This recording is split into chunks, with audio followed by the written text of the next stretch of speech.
Spiritual ടോക്സിന്റെ മറ്റൊരധ്യായത്തിലേക്ക് എല്ലാവർക്കും ഒരിക്കൽ കൂടി സ്വാഗതം. മന്ത്രത്തെക്കുറിച്ച് ശ്രീ മഹാദേവൻ നമുക്ക് നൽകുന്ന സന്ദേശം എന്താണ് എന്ന് നമുക്ക് ഇന്നത്തെ അധ്യായത്തിൽ നമുക്ക് നോക്കാം. മന്ത്രം എന്നാൽ മനസ്സിനെ ത്രാണം ചെയ്യുന്ന അഥവാ സംരക്ഷിക്കുന്ന ഒന്നാണ് മന്ത്രം എന്ന് പറയുന്നത്. നിത്യേനയുള്ള മന്ത്രജപം മനസ്സിലെ മാലിന്യങ്ങളൊക്കെ നീക്കി പ്രകാശപൂർണമാക്കുകയും അനുകൂല തരംഗം നിറയ്ക്കുകയും ചെയ്യും.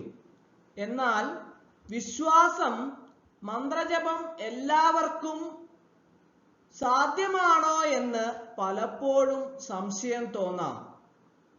ചില മന്ത്രങ്ങൾ ഗുരുമുഖത്തു നിന്നും ഉപദേശം സ്വീകരിച്ച ശേഷം മാത്രമേ ജപിക്കാൻ പാടുള്ളൂ എന്നാണ് നിഷ്ഠ.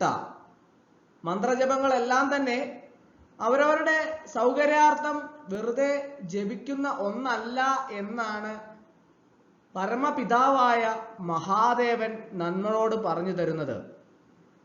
മന്ത്രങ്ങളെല്ലാം തന്നെ നമ്മുടെ ജീവിതത്തിൽ ദുഃഖങ്ങളും ദുരിതങ്ങളും ഒക്കെ നീക്കി മനസ്സിലുള്ള മാലിന്യങ്ങളെ എല്ലാം തന്നെ നീക്കി മനസ്സ് ശുദ്ധമാക്കുന്നതിനും നമ്മുടെ ജീവിതത്തിന്റെ ഉയർച്ചയ്ക്കും വേണ്ടിയുള്ളതാണ്.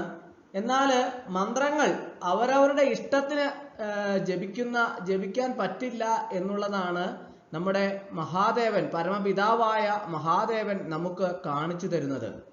ഗുരുവിന്റെ മുഖത്തു നിന്നും ലഭിച്ച് ജപിക്കേണ്ട മന്ത്രങ്ങളുണ്ട്, അല്ലാതെ ഗുരുമുഖത്തു നിന്ന് അല്ലാതെ ജപിക്കാവുന്ന മന്ത്രങ്ങളുമുണ്ട്. പക്ഷേ മന്ത്രങ്ങൾ ജപിക്കണമെങ്കിൽ ആ മന്ത്രത്തോട് ഒരു വിശ്വാസം ഉണ്ടാവണം എന്നാണ് പരമപിതാവായ മഹാദേവൻ നമുക്ക് നൽകുന്ന ഉപദേശം. എല്ലാ മന്ത്രങ്ങളും അവരവരുടെ ഇഷ്ടാനുസരണം കൂടെ ജപിക്കാൻ പാടില്ല. എന്നാൽ സിദ്ധമന്ത്രങ്ങൾ മന്ത്രദീക്ഷ സ്വീകരിക്കാതെ തന്നെ ജപിക്കാവുന്നതാണ് എന്നുള്ളതാണ് ഒരു പ്രത്യേകത.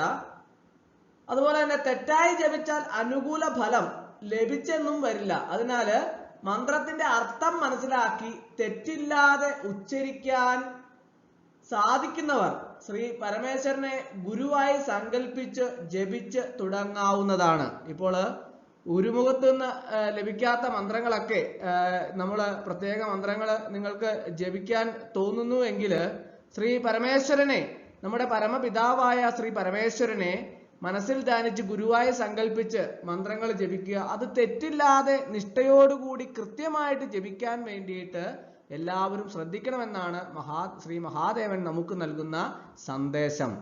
എല്ലാ മന്ത്രങ്ങളും എല്ലാവർക്കും ജപിക്കാൻ പാടില്ല എങ്കിലും നമ്മൾ ഒരു മന്ത്രം ജപിക്കുമ്പോൾ ആ മന്ത്രത്തിൽ ഉള്ള വിശ്വാസം നിലനിർത്തി തന്നെ ജപിക്കേണ്ടതാണ്. അതുപോലെ തന്നെ അർത്ഥം മനസ്സിലാക്കി മന്ത്രം ജപിക്കുകയാണെങ്കിൽ അതിന്റെ ഫലം ഇരട്ടിയാണ് എന്ന് നമ്മുടെ പരമഗുരുവായ മഹാദേവൻ നമുക്ക് നൽകുന്ന ഉപദേശം. അപ്പോൾ എല്ലാവർക്കും മന്ത്രജപത്തിലൂടെ അവരവരുടെ മനസ്സിലെ മാലിന്യങ്ങളൊക്കെ നീക്കി മനസ്സിനെ നല്ല ഉന്മേഷവും അതുപോലെ തന്നെ നമ്മുടെ ജീവിതത്തിലുണ്ടാകുന്ന ദുഃഖങ്ങളെല്ലാം തന്നെ നീക്കി നമുക്ക് ദുരിതങ്ങളെല്ലാം നീക്കി ഉണർവേകാനും ഉന്മേഷത്തോടുകൂടി ജീവിത പുരോഗതിയിലേക്ക് നീങ്ങാനും സാധിക്കട്ടെ എന്ന് പരമപിതാവായ പരമഗുരുവായ മഹാദേവന്റെ സന്ദേശത്തിലൂടെ എല്ലാവർക്കും അനുഗ്രഹം ലഭിക്കുമാറാകട്ടെ എന്ന് പ്രാർത്ഥിച്ചുകൊണ്ട് നിർത്തുന്നു. നന്ദി, നമസ്കാരം.